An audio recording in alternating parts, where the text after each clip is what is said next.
Hello বন্ধুরা, আশা করি সবাই ভালো আছেন। অনুরাগের ছোঁয়া আজকের পর্বে যা দেখবেন, রূপা কুমারকে ফলো করতে থাকে। তখন রূপা দেখতে পায় একটি গাড়ির পাশে কুমার দাঁড়িয়ে থাকে। তখন রূপা দাঁড়াতে বলে, কিন্তু কুমার সেখান থেকে গাড়িতে উঠে পালিয়ে যায়। রূপা সবার মাঝখান থেকে চলে আসাতে সূর্য আর দীপা রূপাকে খুঁজতে খুঁজতে রূপাকে খুঁজে পায়। বলে, কি হয়েছে, লোকটা কে ছিল? তখন রূপা বলে, কে জানি একটা ছিল, আমার চেনা চেনা মনে হচ্ছে, কিন্তু আমি মনে করতে পারছি না। অন্যদিকে চারু গিয়ে দীপাকে দেখায় যে, তুমি এই ঘরে থাকবে আর আমার ঘরে থাকবে সোনা আর রূপা। তখন দীপা বলে, না, এটা তোমারও বাড়ি। তুমি যদি সাক্ষ্য স্যারকে বিয়ে করে চলেও যাও, তারপরও তোমার বাড়ি এটা থাকবে। তুমি চিরকাল সোনার মা হয়ে থাকবে। সোনা তোমাকে অনেক ভালোবাসে। তখন চারু বলে, আজ বাবা মায়ের কথা অনেক মনে পড়ছে। দীপা বলে, তোমার মা বাবার জায়গা হয়তো বা নিতে পারবো না, কিন্তু আমরা সবসময় তোমার পাশে থাকবো, তোমাকে ভালোবাসবো।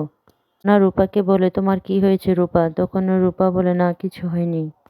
অন্যদিকে কুমার ভাবছে যে লাবণ্য সেনের নাতনি আমাকে দেখে ফেলেছে, এখন কি বলে দেবে? তাহলে ওকে আগে মেরে ফেলতে হবে। কোন কুমার একজন গুন্ডাকে ডাকে আর তাকে কি যেন একটা বলছিল।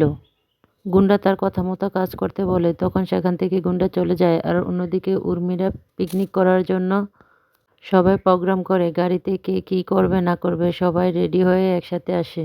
কুমারের পাঠানো লোকটি গাড়ির নিচে গিয়ে একটি তার কেটে দেয়। লোকটি বের হয়ে যাওয়ার সময় উর্মি তাকে দেখতে পায়, কিন্তু উর্মি তা বুঝতে পারে না কোনো কিছু। তারপর সবাই গাড়িতে ওঠে আর সবাই অনেক মজা করতে থাকে।